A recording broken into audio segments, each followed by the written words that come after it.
Salam dəyərli altıncılar. Troya müharibəsi mətni ilə davam edirik. İlk tapşırıqda deyir ki, 5-ci sinifdə tanış olduğunuz Axellesin dabanı mətnini xatırlayın.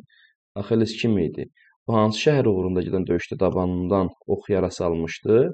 Bir də Axellesin dabanı ifadəsi hansı mənada işlənir? Biz yadımıza salaq ki, Yunan əsatirinə görə dəniz ilahının oğlu olan Axellesin gələcəkdə güclü, qoçaq, dözümlü və yenilməz olması üçün anası onu yeraltı səltənətdən keçən çayın müqəddəs suyunda çimizdirir. Bu zaman anası onun dabanından tutub suya çəkdiyi üçün dabanına su dəymir və beləliklə ox, qılınc və nizənin kar eləmədiyi igid Axellesin bədənində bizdə zəif nöqtə olur. Bu da müqəddəs suyun dəymədiyi dabanıdır.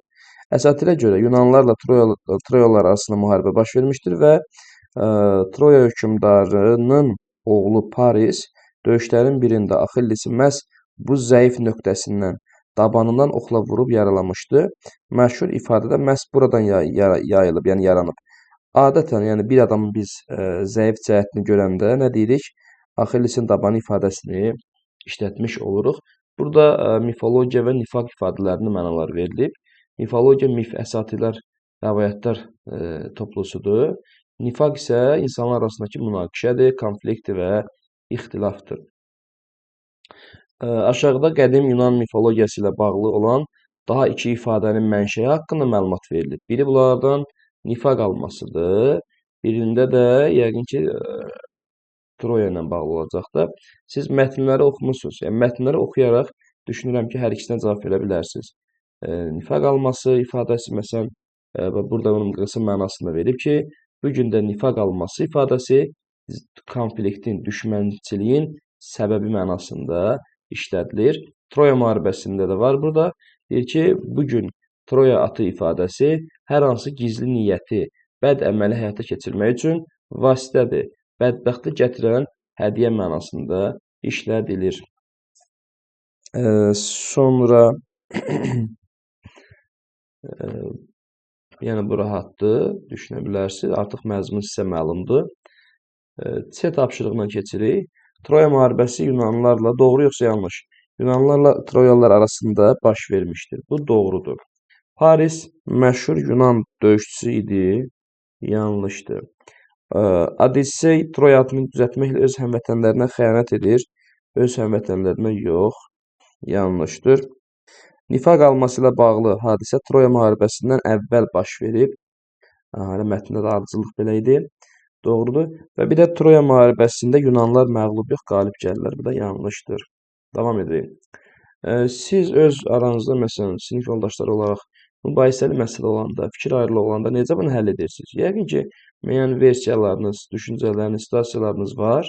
Ya oturaraq ayrılıqda həll edirsiniz, ya kimsə köməyindən istifadə edirsiniz, danışaraq qaydasına qoyursunuz. Müxtəlif variantlar mümkündür.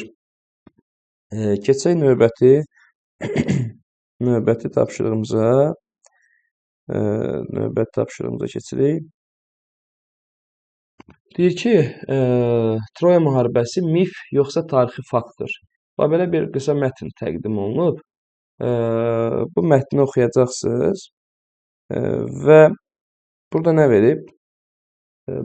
Mətni oxumamışdan əvvəl müəyyən məqamlar var. Yəni, bunlara biz riayət eləməliyik. Düzdür.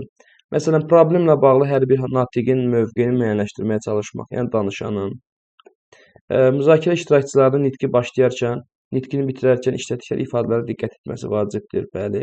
Məlumatlardan çıxış edərək müzakirə edilən problemlərlə bağlı öz mövqeyinizi müəyyən edin, doğrudur. Bir də müzakirə iştirakçılarının natiqlik tərzi ilə bağlı öz üçün qeydlər götürün. Bu bizim müzakirə mətnimiz. Yeri gəlmişkən, burada da bir çox yeni mətndə üzə çıxacaq nümunələrin mənaları verilir. Bunlara diqqət etmək lazımdır. Məsələn, moderator nədir? Müzakirə və ya debatı idarə edən şəxs aparıcıdır. Opponent müzakirə və ya debatda əks arqument söyləyən tərəfdir. Diskussiya da müzakirənin özüdür. Hər hansı problem ki, müzakirəyə qoyulub odur. İndi bizim işimiz bu tapşırıq üzrə olacaq. Bu bir də mətni oxumadım. Bu bir dənə mətn olar. Fikir verin. Demək, burada suallar qoyulmuşdu. C tapşırığında deyir ki, Diskusiyada hansı problem qaldırılmışdı?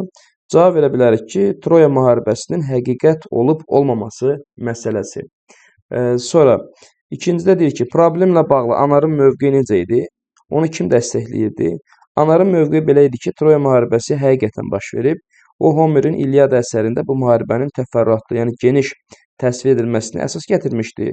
Nərmin də onu dəstəkləyirdi. Üçüncü fikrimizdə deyir ki,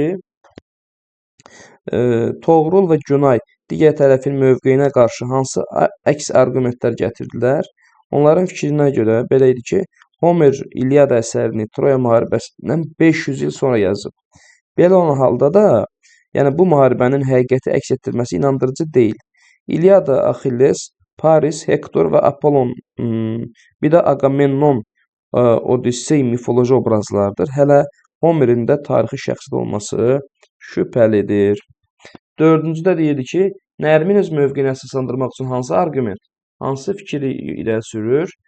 Toğrulun onun fikrinə qarşı əks arqumenti nə idi?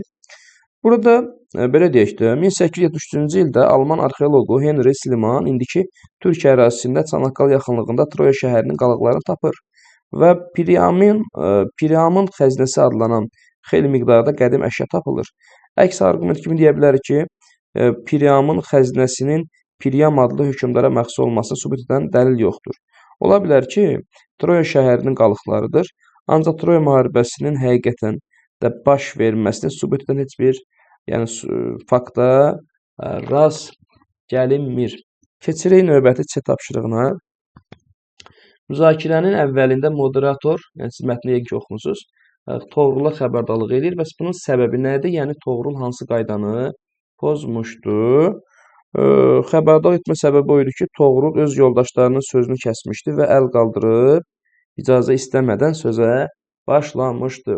D tapşırığında deyir ki, müzakirədə hansı iştirakçılar daha emosional idilər, daha emosional çıxış edirdilər. Onların nitqindən nümunə gətirməkdə fikirlərinizi əsaslandıraq. Burada məsələn Toğrulla Günayın nitqləri daha emosional idi. Məsələn Toğrul deyir ki, Anar, sən heç İlyadanı oxumusan? Günay deyir, axı biz gənc tarixçilər klubunun üzvləriyik, gənc ədəbiyyatçılar yox. Günay deyir ki, onda bəlkə deyəsən İlyadada hansı tarixi şəxsiyyətin adı çəkilir? Yəni biz bu tip emosional çıxışların şahidi ola bilərik.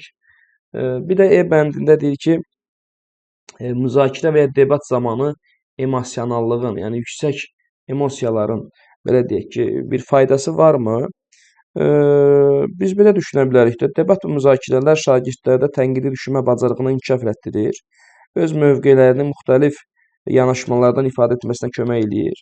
Həmçinin emosionallığın da debat və müzakirələrin səmərəli keçirilməsində faydası odur ki, nisbətən emosional çıxış edən tərəf üstünlük qazanır. Aha, maraqlıdır. Və yaxud da deyə bilərik ki, bununla yanaşı həddindən artıq emosional davranış debat və müzakirənin yarımçıq bitməsinə gətirib çıxara bilər. Yəni, çox emosional olmaq da lazım deyil, çox sakit olmaq da lazım deyil. Odur ki, iştirakçılar həssas davranmalıdır, səslənən əks arqumentlərə qarşı tolerant yanaşma nümayiş etdirməlidir. Tolerant odur ki, hamıya hörmətlə yanaşmaq, hamının fikrinə hörmətlə yanaşmaq lazımdır. Biz dinləmə mətnini dinləyirik. 6-cı dinləmə mətnidir.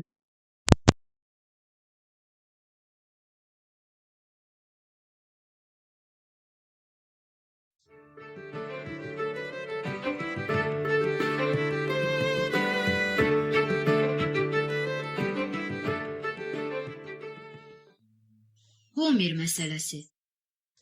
Bir çox mənbələrdə Homerin doğulandan gözlərinin görmədiyi haqqında məlumatlar var.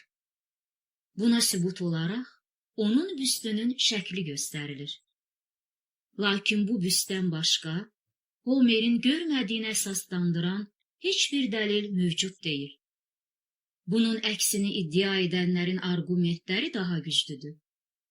Al-əlvan təbiət təsvirləri, müqayisə və bənzətmələrlə zəngin olan İlyada və Odissey əsərlərini yazan müəllifin gözünün görməməsi inandırıcı deyil.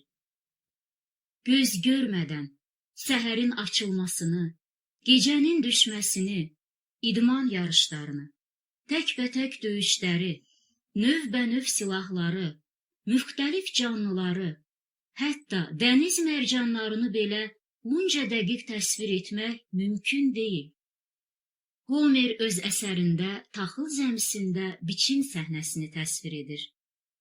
Biçilən taxılın yerə yayılması, 3 nəfərin onu toplayaraq dərz bağlaması, uşaqların da biçinçilərə kömək etməsi səhnələrini öz gözü ilə görməyən insan bu cür təsvirlər yarada bilməzdi. Rus alimi Partnov, Homer bizdən iti görürdü kitabında yazır. Xarici aləm haqqında informasiyanın 85-90% görmə, 8-9% eşitmə, qalanları isə dad və qoxu bilmə orqanları vasitəsilə əldə edilir. Bu, sağlam insanlar üçün xarakterik göstəricidir. Bəllidir ki, insanlar ətraf mühit haqqında məlumatların 90%-ni göz vasitəsilə əldə edirlər. O ki qaldı Homerin büstünə, gəlin onun yaranma tarixinə diqqət edək. Bu büst Homerin ölümündən 5-600 il sonra hazırlanıb.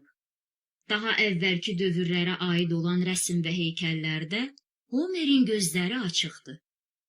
Eramızdan əvvəl 4-cü əsrə aid heykəllər İtaliyanın məşhur muzeylərində saxlanılır. Onların hər birində Homerin gözləri açıqdır. Ola bilsin ki, ahıl yaşlarında Homer gözünün işığını itirib. Amma İlyada və Odisseyanı yazarkən şairin gözlərinin çox yaxşı gördüyü şübhəsizdir.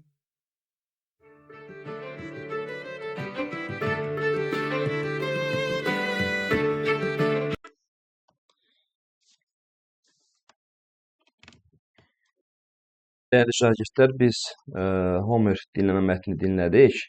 Bir də burada mətni dinləyərkən 3 əsas məqama biz diqqət eləməliydik həmçinin. Yəni, Homer tarixi şəxsiyyətdirmi? Doğrudanmı İlyada Odessiyanı Homer yazdı? Bir də gözləri həqiqətənmi görməyib? Tarixi şəxsiyyət olmasına bağlı fakt verildi.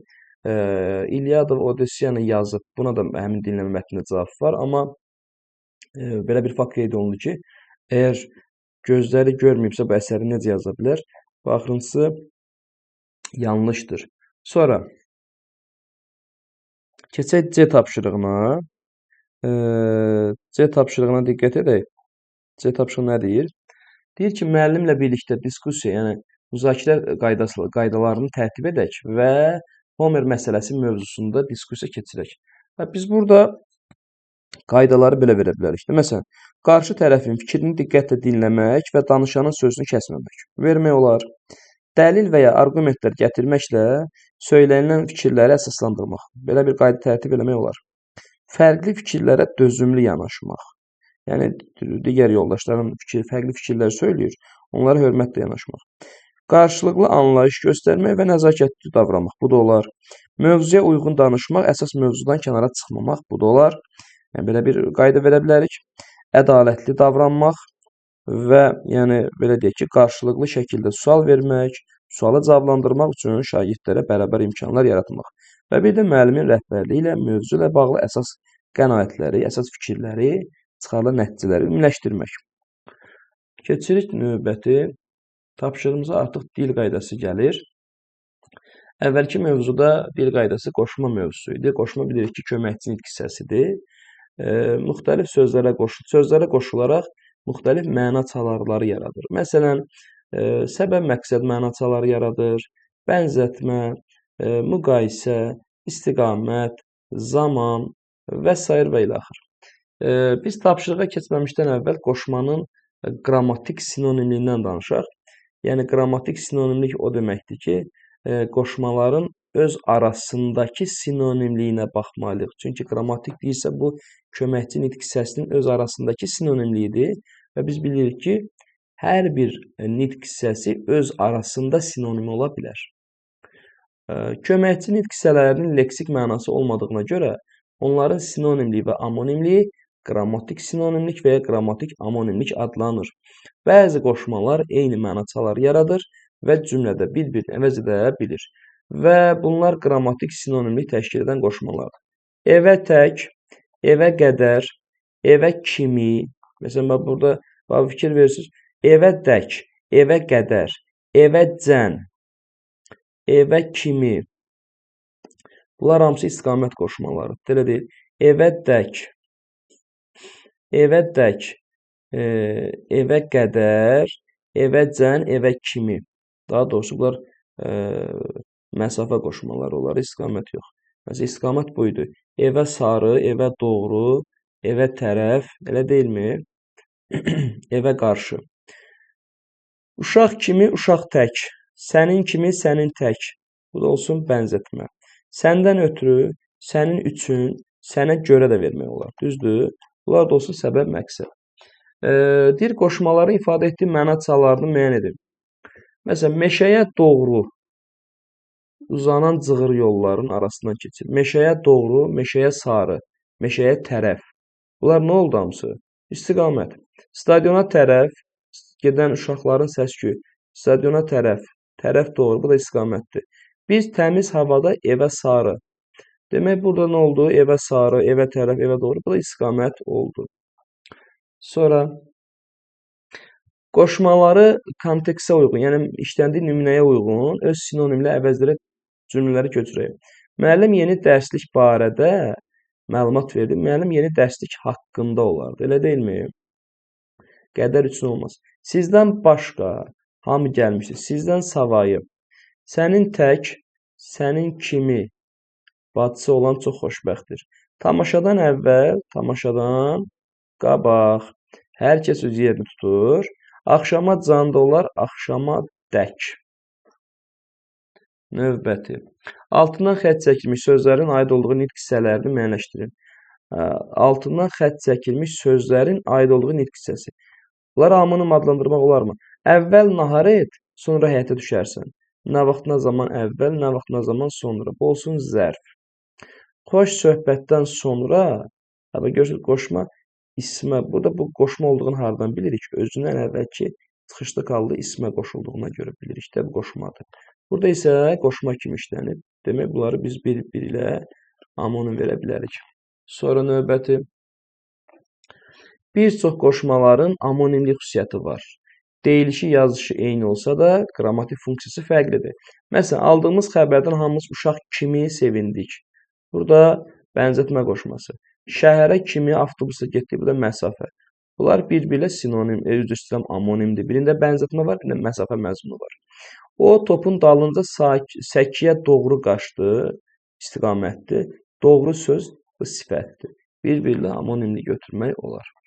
Və verilən amonimləri cümlədə tələb olunan qrammatik mənada cümlədə işlədir. Başqa sözü qoşma kimi. Məsələn, səndən başqa heç kəsə güvənmirəm. Burada qoşmadır. Bir də var, başqa işlərlə məşğul deyil. Başqa iş. Burada sifət kimi işlənir. Bir-birlə amonim oldu. Tək. Deyir, tək əldən səs çıxmaz. Bu olsun sifət. Tək otur. Oldu zərf. Bilirsiniz də bu tip sözlər feillərdən əvvəl gələndə olur zərf, isimdən əvvəl gələndə olur sifət. Bir də var sənin tək, bitişik yazılırsa bu da oldu qoşma. Sonra əvvəl sözü. Elə yuxarıdakı nümunədə başqasını vermişdi, biz yoxsa var idi. Məsələn deyirəm əvvəl düşün, sonra danış. Bu da zərfdir. Bir də deyirəm ki, bizdən əvvəl. Çıxışda qaldı sözdən sonra artırdım. Bizdən əvvəl. Bu da oldu nə? Qoşma kimi. Sarı. Evə sarı olsun qoşma. Bir də yaranı sarı. Yaranı bağlamaq mənasında. Olsun feil. Bir də sarı köynək, sarı paltardan olar. Sifət kimi işlənmiş olar.